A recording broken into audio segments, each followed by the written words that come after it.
Call our meeting to order at 9:02. And the first item on the agenda is the approval of the regular meeting minutes for March 13th, 2025. You know what, she sometimes has trouble with her, so let me just go ahead, I'll open my email and see if she said something. I'll make a motion to approve. I'll second it. Okay, 2 seconds. Any comments on the minutes? Oh, No. should we wait for Joanne? How can we approve them without? I know, that's, I know the team was done to the second. Well, if you give me a minute and, Yeah, she said she couldn't use the link in the agenda, so I sent her the original one that you sent me. Tira in your email. And I checked them out. I didn't have a problem signing in. I did double check and it should have been a live link. Yeah, No, I don't have anything from her, so maybe she just can't make it. For some reason. Okay. okay, then we have a motion and a second and no comments. All in favor of approving the minutes, say aye. Aye. Any opposed? Okay, next item of correspondence. None that's unrelated to agenda items. Okay. Number 4, citizens' comments. Well, Was we have there- guests. We have guests, so if there's any specific, I know we haven't even gone through our meeting yet, but if you have any comments or questions at this time. I came in to learn a little bit about your process and, understand the need for affordable housing, just looking at the, state mandates and what's, required as far as the towns are concerned. And I have a project that I just entered into contract on Riverside Drive. Pretty big development, the old rock quarry. So I got the contract executed and, looking to discuss my vision on that. I'm gonna meet with Tyra afterwards to talk about it. The old rock quarry, what were you talking about? It's right over here, the old rock quarry. You don't mean George Essex place? No, it means northeast sand and gravel. Northeast sand and gravel. Oh. Yeah, it was taken by foreclosure by the lender, so I'm purchasing it from the lender. So provided, that we can get enough, we gotta do, a lot of environmental Yeah. testing and stuff like that. We gotta test soils, see how much ledge, try to get a feel for it, so we're gonna do it. Next. We're not super formal here at the end, near the end of the meeting. If there's some other things come up that you're interested in commenting on, we can open up citizens' comments. Sure. Yeah. So number 5, committee business. The community investment fund grant projects. Yeah, So I was assigned a project manager last week after multiple emails. I have emailed him twice to try to set up a call and he has not responded to me once, but he exists. He has a name. So that's something. But other than that, we have nothing moving forward there. At least I have a project manager. well, I know, for Main Street reconstruction, one thing that, with the reconstruction of the intersection near the mill that involves the DOTs, and the DOT is not willing to invest any resources in reviewing or collaborating until they have proof of a commitment to fund. So is there any kind of thing we can get them? That I have, I can send the minutes from the SIF board meeting in September where they recommended it for funding. I mean, that is the commitment to fund Okay. until there's a contract. So yes. Yeah, I think that would be good if we can get DOT moving along, 'cause it's gonna take them months. That's a major intersection. Yeah, okay. Design.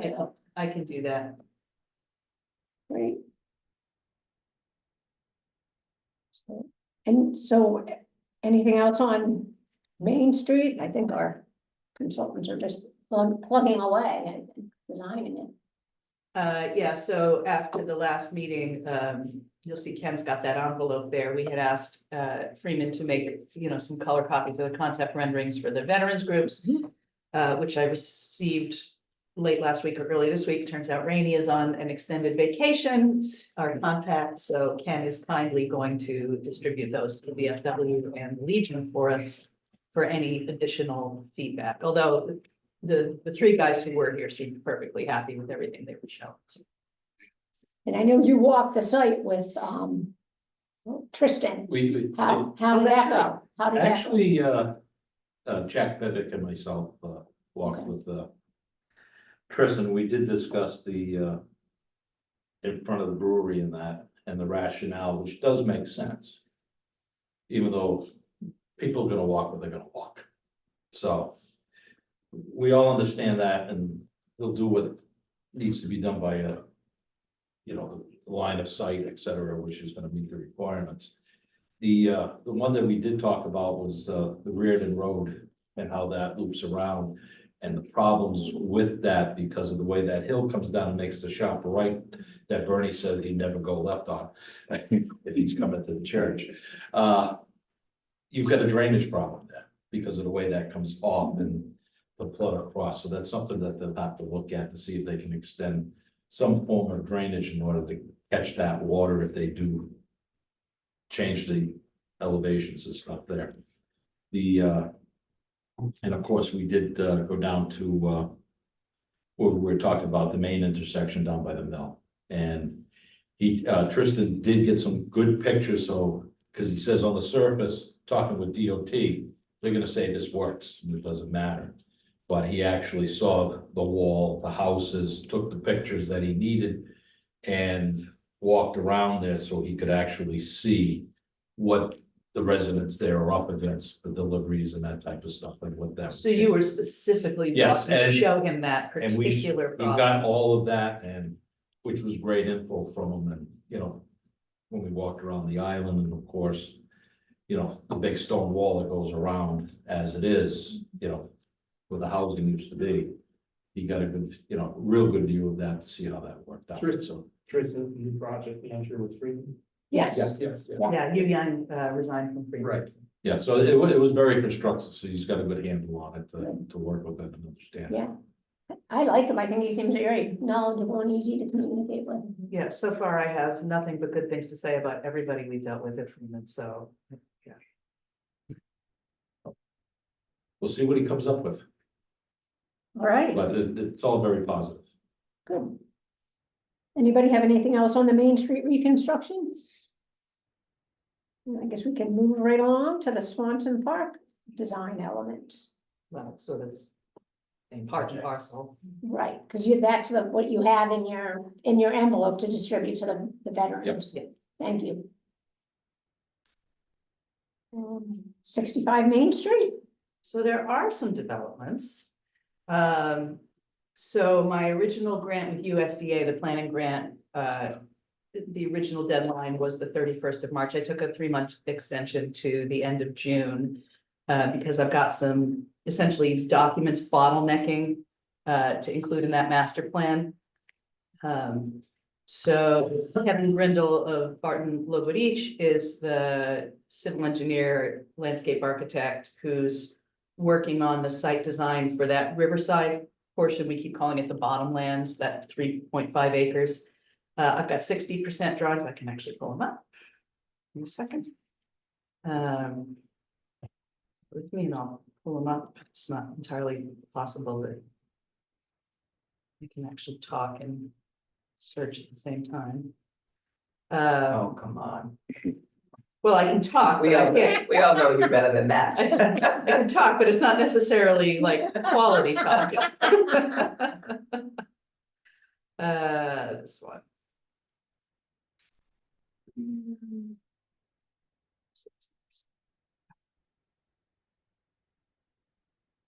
I had this problem the other day. I changed my password recently and it's not syncing. So, all right, I'll just have to show you guys later. So I have the 60% drawings, which include the construction of a retaining wall on that slope to create the access, the entry point for the paths. The paths are going to be a combination of stone dust and wood chips, depending on where they're laid out. They've located some of the sort of the educational areas, the outdoor classrooms, some places for interpretive signage. And they're chugging right along. I also have a preliminary cost estimate for the work just on that portion, which is less than I thought, but more than the permaculture guy thought. So preliminary cost estimates for just that portion of the work are around $260,000. I'll get to costs in a second. So after and the other two pieces I'm waiting for the master plan are the completion of the tax documents and the filing on the 501c3 that's going to live there. I did register it with the Secretary of State. It is currently registered in my name, which I hope to be a placeholder.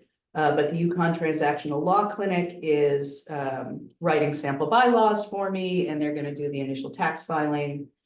So then the entity will exist, and it will have to be fleshed out according to, you know, what we prioritize in the master plan. So that'll be my task going forward after the plan is delivered. And then the third piece is the completion of the actual business plan, because I want all those things in that master plan. So I took that extension through June of this year. Now, because I took the extension, I dialed into their quarterly partners call, and lo and behold, there is someone from New Hampshire, a nonprofit called Regenerative Roots, which has an implementation grant to plant community orchards. And they want to do them all around New England, and they currently don't have any sites in Connecticut. So I have a call with him on Tuesday. We've also had the ongoing sort of loose agreement with the American Chestnut Foundation. That's for the upper portion. So because of that, and because I still have so much money left in the original grant, I asked Kevin Grindle to expand the scope to also do a formal planting plan for the upper property. So, and we'll get more. So if there's fruit trees, then that would be considered an orchard. Right, fruit trees, chestnut trees. Okay. And that's always been a part of the concept plan of the permaculture Right. guide. There were also other gardens there. So they're gonna take all of, here's Joanne, I think.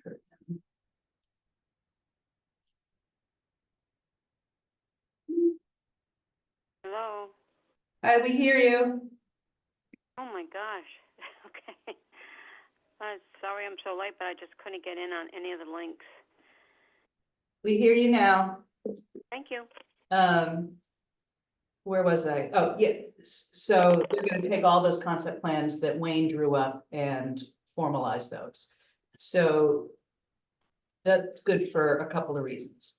I'll start with, and this all goes now to the funding of that last piece, because this is the piece that we didn't have money for. Well, we did have money that was a part of an appropriation that Courtney approved, that in the budget mess over the last year, officially about 3 weeks ago got scrubbed. Courtney's office emailed me, said they rejected them all. Last week, they opened them up again, and they are going to prioritize previously approved projects in district. So I am resubmitting the same $730,000 request to cover any renovation gap that's left on the structure, which there shouldn't be hardly any after the SIF grant, plus all the site work. So you have to resubmit even though they're going to look more favorably on the previous. They are, so as we all know, you have to be aware of triggering language. Now, I looked at our proposal, I had to change the word privileged to affluent. And there were a couple other things that I just updated to make it clear that time has passed. But they want to resubmit. It's a resubmittal, Yeah, yeah, to resubmit. So some of the people in this room provided letters of support. One thing I will need updated for realsies is letters of support. So if you wrote one before, I'll be coming in the next couple of weeks to ask you to renew that. Anybody who didn't write one before, who would like to write one, they look very favorably on those. And it is kind of the same deal. It's gonna, Courtney's office is gonna approve it. They're gonna take it to Congress. Congress is gonna bat it around. We still could get nothing. But it is the best opportunity that we have to get the last element of that Main Street Master Project done. So I'm gonna pursue it. Those are my updates. Couple questions on that. One, the lowland area. Yeah. How often does that flood? I couldn't tell you how often it floods. But it says flood, right? Yeah, it's definitely in a floodplain. So Margaret's seen it, anything that's down there that gets constructed, whatever, has to take that. Be able to stand up to that. Right. Yeah, that was kind of my point. Yeah. Right, and it's fundamentally not really, it's not construction in the sense of like Right. big structures, it's all natural materials, so it's pretty benign, but whatever wetlands tells us we have to do or accommodate for, she's been seeing the plans all along, and she's been in at least one con call with me and the designer, so. You know, we'll cross each of those bridges as we come to them, if we need them, yes. The other thing is you mentioned orchard and chestnut in the same sentence. I think those are kind of non-compatible because a chestnut tree, unless there's some modern variant, is a spreading tree. So that's part of what I'm going to rely on the actual landscape architect to lay out in the site in a way that makes sense. I can tell you where, if I could. If my folders were synced to my laptop, I could pull them up and tell you where the permaculture consultant had laid the largest trees. So we've always planned on them being sort of on the north borderline of the property, like where the frontier back lot is, because they don't use that back lot. And then stuff getting sort of smaller as you move along. Okay, yeah. But one way or the other, we'll make it work with the site we have, so. Did a name ever emerge? I know you had some suggestions or something like for the name of the center. Besides 65 Main, is there? So nobody ever, after that last meeting, came up with anything, and you know, I'm there on the phone doing the initial filing with the UConn student. You know, you just do the easy thing. So it is officially called the Turtle Lot Center for Small Business, Okay, Incorporated. okay. And it definitely took with the Secretary of State, because not even a week after that filing, I got my first in the mail credit card offer for my small business from Citibank. So it really exists. I'm getting spammed. That's good. Okay, thanks for that update. I know it was a lot. Now, I guess we have the River Mill update. I think we spent so much time on the construction project last month that some of our other routine items we didn't discuss. Okay, so find some wood to knock on. Developer's attorney tells me that they should be finalizing transfer of title today. Whoa, today. Oh, that's even bigger than shovel in the ground. Yeah, I mean, let's be realistic, that could drag into next week, we know how things go, but they have been passing documents back and forth to sign all month long. DECD has our updated financial assistance proposal with our markups and the developer's markups, which changed it from the pass-through grant to the direct grant. So now it's in DECD's lawyer's hands. So presumably those are the two things now that once all signatures are on all documents will unlock our ability to go out to bid. I am gonna cautiously say, I think we should be able to go out to bid by the end of the fiscal year. I think that is a reasonable projection. You know, that's go out to bid. That doesn't mean construction, but any of that would be such a huge relief. So huge. So things are happening. How do you like that? How do you like them apples? Right? And when you say out for construction, basically the remediation part. Right. That was my next question. You're talking going out to bid, you're talking remediation where we're helping it happen. Correct. Yeah. So we are now the actual grant holder. So the project will be ours. And one of the things we did was separate the various remediation categories to make a bright line between what the town is doing and what the developer will be doing later. So we skirt that prevailing wage issue. What we do will be subject to it. What the developer does will not. So that Is huge. is huge. So we can get it done. Congratulations. Great, congratulations, yes, knock on all the available wood. Anybody have any questions for Tira or any? Just an FYI, that's been going on for over 5 years. Yeah, I've done a lot of homework on it, actually. I'm very intrigued by the building and, just taking a look at the, so that's a 10-year project for construction? That's the estimate. That's the estimate? Okay, yeah. Pretty interesting. Nice building. Very nice. I was watching some of the meetings and stuff like It's in that. surprisingly good shape inside too. Mhm. Yeah, look, the pictures look great. Inside. Great. I've never been inside. Something No. like 90 foot, 16 square beams. Yeah, it's awesome. Yeah. Yeah. So was it like 400 and something thousand feet between 750. 750,000? Wow. Yeah. And are you going to be doing the development in phases, building per building, or? Yeah, so even though it's a direct grant and no longer a pass-through, all of the requirements for the developer are still articulated in there. Mhm. So it's essentially broken up into a third, a third, a third. So the Okay. project will be considered fulfilled by DECD when there's a third of the proposed units, which is 100, Mhm. and roughly a third, maybe a little less than a third of the mixed-use commercial space. So the total on that is 36,000, but I think it's 10,000 that they've said. Got it. fills the Do you have first any one. businesses that are interested in potentially leasing? Uh, over there? So too early for that because, but I mean, this has been, what do you think, Ken, 8 years? 8 years Yeah, just to get to the point. 2017, right? Yeah. Yeah. so- Yeah, so nobody would be. in I a mean, there's position to make concepts that. out there what the developer Mhm. would like to do with it, but it's a Yep. moving target. Got it. Okay. So there's no, do you have any proposed plans as far as the unit setups and all that? Or? There are preliminary. blueprints. Do have at least concept sketching. Mhm. Again, if my laptop had synced to my new password, which is stupid of me not to get it done before this meeting, I could have pulled them up, but, and they may change a little bit too. Mhm.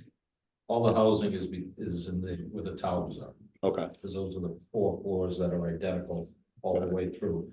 The other concepts and buildings is the commercial and meeting, convention, whatever. I mean, it looks, it's a really, really nice project. And you set aside 10% for affordable, so I'm understanding? Yes.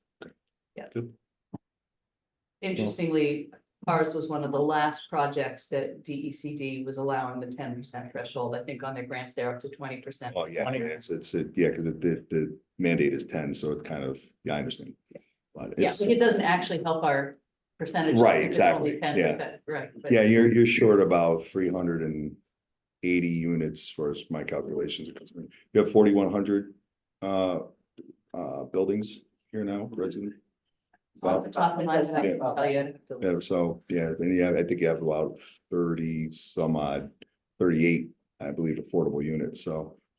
Okay, yeah, We hover between 4.5% and 5.5%, depending on as things fall off or come on. okay, In one of the recent news reports, I saw some organization had put together a town by town projection Mhm. of the actual number of units, and they had 3 different ways they calculated it. Thompson was between 145 and 209.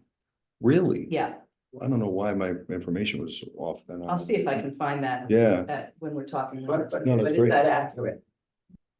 You're, Well, what's the source? Is that coming out of Corus's office? Again, I would have to look and find the report Yeah. that I had seen and which of the papers and, but it was, they had done every town in Connecticut, whoever the organization was. Mhm. Is the bulk of our affordable housing senior? Yes, Yes. yes. Although not all of it, but yeah, the bulk of it is. Yeah, because there's only 28 municipalities that actually hit the threshold out of 169. Yeah, I'm not surprised at Yeah, all. it's a difficult number, you know, especially with the cost of construction and cost of land and. All those things, Like- all those things. Well, congratulations, hopefully, knock on wood. Yeah, don't congratulate early, that's always a bad omen. Yeah, exactly. Hey, so any other updates on 630 Riverside Drive or that Connecticut, that stormwater grant that EPA thing? Oh, It's early in the year, I know. Right, so nothing on 630, other than the general information that, you know, tax notices went out, it's still in arrears. At some point, the tax collector and Amy and I will sit down and, you know, talk about those, but my recommendation is always gonna be the same on that. You don't want to put that up to open auction because it's a laissez-faire process. And your risks are higher than your potential reward. If some knucklehead thinks he's gonna scoop up a bargain for 50 grand, who's incapable of doing anything with it, we're stuck for another 10 years trying to unwind that. So that's always gonna be my recommendation there. It is on the advanced CT investment ready sites for their certified sites. Haven't really had any feedback from that yet. That doesn't mean that we won't. You know, we all know there's a lot going for that site despite its constraints. And we've been saying it for years, as soon as one of these other big projects makes some real headway, I think that helps turn the tumblers on that and we can unlock some potential. But until that one is going, it's totally secondary. So our 319 grant application that was probably just sent in. Yeah, it was submitted, Word on that. it was submitted in mid-February. At the earliest, they would have notification back in June, but I believe the notification on that comes back on the end of the federal year, which is the end of September.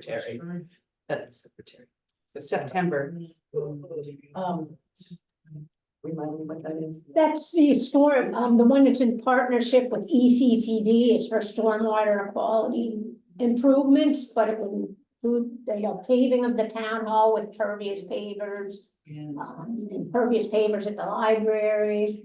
And the replacement of those noxious barberries, which is my favorite piece of the project. That's what we said on that. We had looked at a lot of stuff. We looked at stuff over at Duhamel Pond. We looked at stuff down in 3 Rows. But with the match requirements and some of the constraints, particularly in 3 Rows, what we ended up settling on after that site walk we all did was the stuff at the library and the stuff here at Town Hall. And this is the one where we were discussing the tree boxes and. Correct. Yeah. And they're physically at the 3 Rows because of utilities, because of the small islands. It just, everybody realized on a walk through there that it was not practical. So, and you know, Dan, who is the one who submitted on our behalf through ECCD, they will technically be the grant holder if it's awarded. It pointed out that the conservation districts have a good track record with those. I mean, they're very experienced in putting them in. They're exactly the organizations that DEEP and EPA are looking for. But with anything federal, everybody's just kind of going, whatever, we'll see what happens. You know, it's a climate mitigation measure, so who knows? I think we have a pretty good idea. Right, but the program still exists. It's still open and they're taking applications. We gotta at least They submit. just haven't gotten around to that. Yeah, probably. But we're in no worse shape for having sent it in, and if we get lucky, then we get lucky. But that work wouldn't be able to start until the following year at the earliest, because even once it's awarded, it takes them forever to generate those contracts between DEEP and EPA going back and forth, apparently. So maybe 26, possibly 27 for that work to actually get done. But once it's an award, and you know that it'll go. How about St. Joseph's School renovations? Hear anything about that? I did, but it would be telling tales out of school. I wouldn't want to put it on a Okay. public recording. Okay. Well, you know, last month's meeting was kind of extra long. We had, consultants and guests, so. I don't know whether this is an appropriate time. We talked about our mission and our name, or whether we just wanna. Have an early meeting this month. Or entertain any other comments from our guests. What's your guys' pleasure? You pretty much through the agenda. It's fun to have guests. Yeah, no, it's fine. So, I'm from out of the area, from Madison, Connecticut, and coming up here, I just automatically, Tim and I were talking about the need for cell towers. There's a big dead spot, yeah. You learned that awfully quick. Oh, yeah, definitely. So, You got AT&T, it's fine. You got Verizon, forget it. yeah, no, I have T-Mobile and I have nothing. Him and I were trying to get in touch with each other. So, I do have connections with people that are in that industry. So it's something that I can potentially incorporate into my projects. Excellent. Yeah. A lot of people would be happy to hear that. because Absolutely. We've had no luck solving it any other way. Mhm. Name and address so they can find it. Yes, to, Steve, your email. Yeah, Restructure. I have no problem with expanding the restructuring. I think the MSRAC name is fine. I don't think we need to change that. I don't. Yeah. Hope you're Steve's. I don't have a copy. Janet's got one right in front of her. You can read it aloud for us. Well, or just. Well, as I said, Touch on some of the high points that,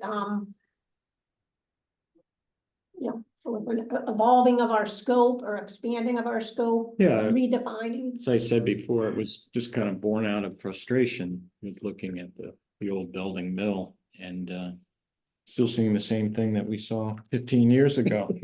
Right? Yes. And we've done some great work. I mean, Main Street looks fantastic, Riverside Drive, and Main Street will soon. But what else can we do? We've kind of kicked some ideas around before, but we don't really have a future plan right now. So this. Plus, 6:30 is, that's just, there's nothing for us to do, but wait, really, we've done what we can do. And the mill across the street. That's been a big part of our conversations for the last years and years, and that's gonna start easing back as things start happening there, so. Yeah. You're right, there is room. Well, do you specifically point out any other mills or anything? Because, Well, there are a few. There's about 7 in town. I counted, and I think technically there are 8. 8. But Okay, I couldn't name them for you off the top of my head. I only just seem to remember looking at a little spreadsheet that Yukon Tab sent to me, and I think there were 8. 8.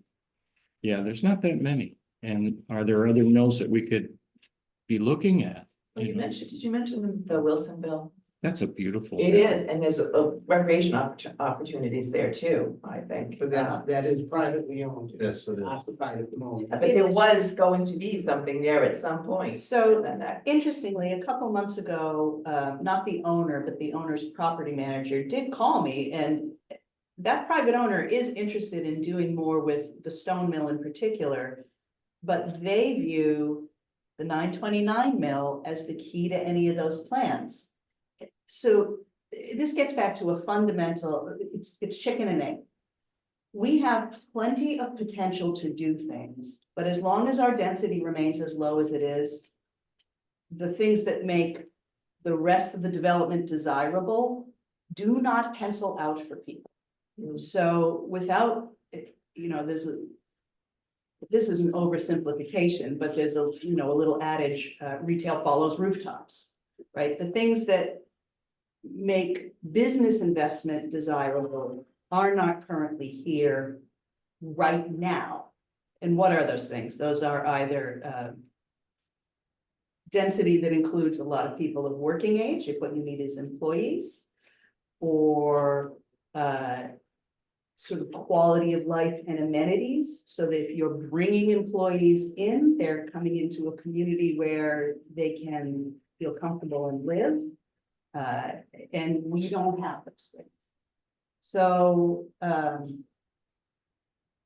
it does end up being a frustrating conversation. I do think that, based on my conversation with the property manager, that the owners of the Wilsonville Mill would be happy to work with this commission on something if they felt comfortable that there was a good risk.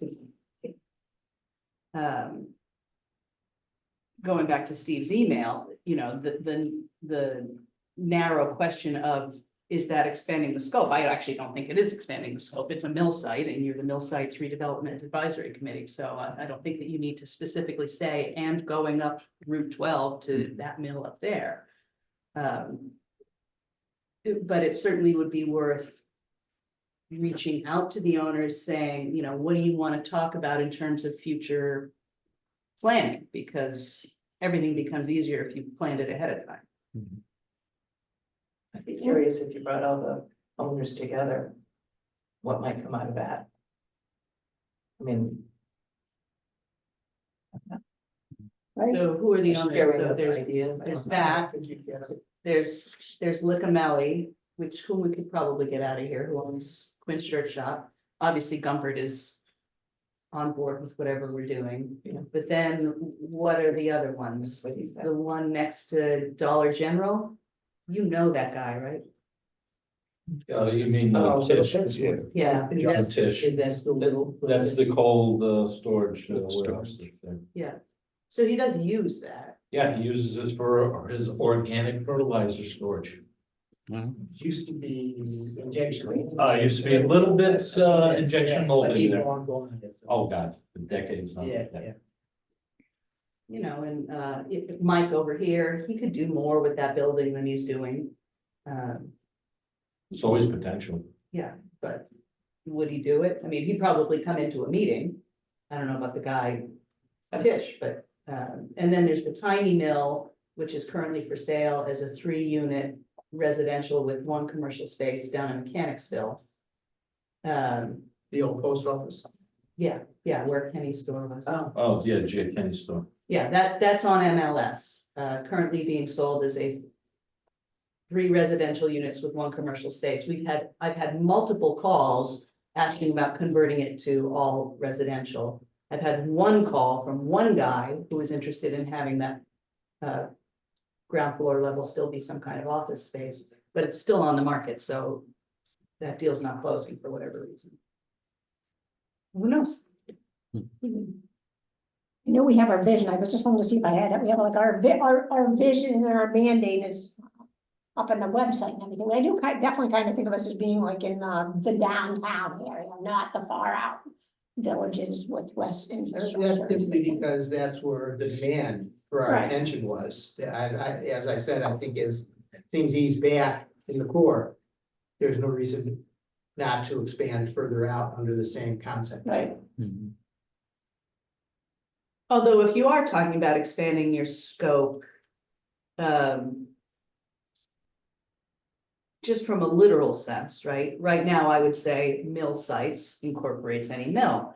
The bar grant, which referred to the brownfield area revitalization Mhm. project, is a slightly different scope. That is Right. more, again, the downtown core, more infill development that may not be related to the mills. Those may- Encouraging more infill Well, development of housing, this isn't that. Mhm. Yeah, and I definitely think we've evolved past only the mill sites, but looking at the connecting neighborhoods Right. around it to make improvements to tie it all together. And that's what a lot of our grants have been, like, what is it, weaving the fabric of, Reweaving the fabric. of North reweaving the Grosvenor. fabric I of love North it. Grosvenor. That's what our title of our TIP grant is. A lot of different components in the fabric. So I think we just start keeping our eyes open and talking to not just here, but to other people outside of here. Mhm. Who can have an impact. And especially like if you look like 18 months down the road or something, potentially some of these TIP grant projects will have already been constructed and we will really be more looking like what's next. You know, But you're right, Steve, and doing it sooner is versus later Mhm. keeps things rolling. Yeah. I mean, once that Brownsfield cleanup goes on over here for the remediation, and people start seeing that moving, and that's, we've talked about this for the last several years. That is the whole key right there. Once that starts to move, the pieces start falling into place and people, 630. Wilsonville with Anna over there with the old stone. It's all people gonna start saying, there is actually something happening, now's the time to get in while it may be cheaper to do it and start making the plans and people, you know, even with like Mike Liccamelli. He's got an awful lot to do over there, He certainly does. an awful lot. He's on his plate. Mhm. add anything else, Steve? No, I think I put it all. I think in you here. had a comment. Yeah, so, you know, what we specialize in is, you know, like a main building with a mixed use, a retail on the first floor, office space or whatever. Then what we do is we create a hub and build a community around it. So it actually works out pretty well. So, you know, if you're doing, let's say 300 units and the main building has 39 with retail on the bottom, it's pretty attractive because I mean, right there, you have, you know, you're bringing in hundreds of residents that would just go right to these businesses immediately. So it's pretty good concept. And Do really, you do small scale? Everything, yeah. Well, 630. I was just gonna say, if the We'll talk about that. northeast sand. Right, yeah. Northeast sand and gravel is on one side of the road where the people That's could live right. and walk right across to 630. Yeah, exactly. Yeah. Riverside Drive, where there could be.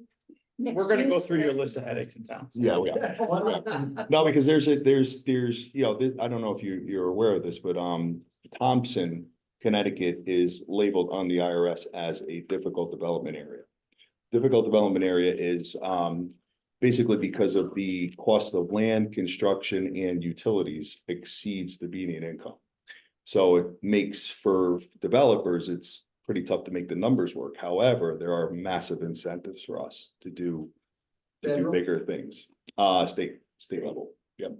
Yep, as far as, State tends to be federal money. yeah, and there's also, tax credits where, you know, we're able to bring in, you know, several $100 million if the project makes sense. You know, there's extra bonuses and stuff like that for that specifically. There's, various zip codes all through the state of Connecticut that are needed. Do enterprise zones still exist? We're in one. I know, but does it still exist as a program? It does. It has not been terrifically useful for us. I believe we have 2 businesses that have been able to take advantage I of took it it in any way. with the schoolhouse. Did you? Oh, Well, then you would be 3 if that business was still there.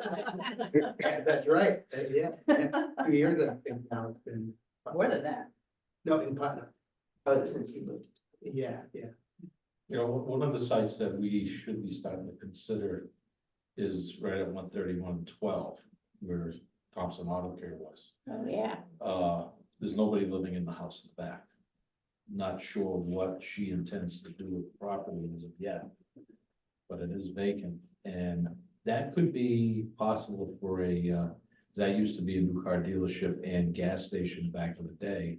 Now, whether there's any remediation that needs to be done there, that there is a possibility. Was it auto body, was it? No. Originally it was Jarvis Garage, which Okay. was a Plymouth dealership back in the day Mhm. that sold gas, and, you know, over the decades, it just became a repair shop. Got it. You know, that type of thing. Mhm. And it was owned, it's still owned by the Jarvis family. You know, Oh, so you rented? Yes. John did, yeah, John, yeah. yeah. then that house behind belongs to the front. Well, I- Correct, and it is a substantial piece of property if you put them both But the house together. behind is vacant. Yes, Yeah, and we believe, just based on my research, a lot of people, Boston has become so out of reach as far as. they're migrating south. Yeah, as far as, so this is what happened in Fairfield County where I developed quite a bit. So the New Yorkers were becoming to Fairfield and, all the way down to West Haven, which was nice. So I'm looking at the map and I'm kind of seeing, Worcester and Boston. Or Worcester, yeah, Worcester. Well, Worcester. Not the Yeah, sauce. yeah, and I'm looking at it and I'm seeing, I believe that if, the housing is reasonably priced, we could start It's getting. out. Down. You are singing my song, because I'm originally from Massachusetts and spent, before I moved here, I was living in Greater Worcester. I will now get back on my soapbox. Worcester is gentrifying at an unbelievable pace. So, and as we have noted many times in this, right now, Mhm. there is about a 20 to 30% drop in property values just from stepping over the Massachusetts line into Connecticut. Mhm. So what is market rate here, or has traditionally been market rate here, Mhm. looks very much like affordable housing to somebody from the greater Worcester market. And we have pressure coming up from the south from electric boat, not from the electric boat employees themselves. That peters out around Plainfield, maybe Killingly. But everybody who's displaced because of that Mhm. also has to move. So Thompson, Putnam, a Right. couple other areas And are in. if you look at the hub area, we're an hour from almost everything. Right. That's what I was just You know, gonna say. between, Yeah. Hartford, Boston, New London, Mhm. Providence, we're right in the middle. Yeah, I mean, it definitely makes a lot of sense, especially if that starts happening. you're only So- talking an hour to Boston and That's In correct. fact, of commute all is of those very easy. three, the Boston highway is the easiest ride. Even though they're all about equidistant. The road miles that you drive to get to each of those hours. Mm-hmm. Yep. Way quicker to Boston because we're right on 395, which connects. Oh, right to the I agree, highways. I It's agree. Straight up. I got I have two neighbors who commute to the airport. wow. I got an email the other day, it was like a 6 family, it was a multi-millions of dollars in Boston. I was like, who would pay this for this? It was like a 4% capitalization rate. I'm like, but people are paying it. I'm saying the same thing in Thompson. Yeah, right. Who would, as the town clerk, Yeah. see the land record, Yeah. I'm like. It's, Well, I don't think that the market, regardless of what it is, it's not 2008. I don't believe that we're gonna have a dip if something does happen. The cost of construction is so much money. So I mean, eventually it had to happen where the cost of construction almost mirrored what the property values are. You know what I mean? Like back in 2000, 6 and 8 and stuff like that, we had an inflation, but it was, as far as property values, but it wasn't what it is today. And it didn't cost nearly as what it costs today. Like I was, multifamilies were selling for $250,000 that are taken nowadays, they're selling for $450, but it takes $450 to build it. You know what I mean? So it's, I don't think it's gonna dip as bad if we do run into something, so. Not gonna wood, anyway, Well, thanks for your interest in Thompson. absolutely. Anybody have anything else, or should we adjourn this meeting a little bit early this month? It works. All right. we adjourn at 9:49. Thank you, everyone. Thank you. Thank you. Goodbye. Bye, Joanne. Hi, Joanne. Take care.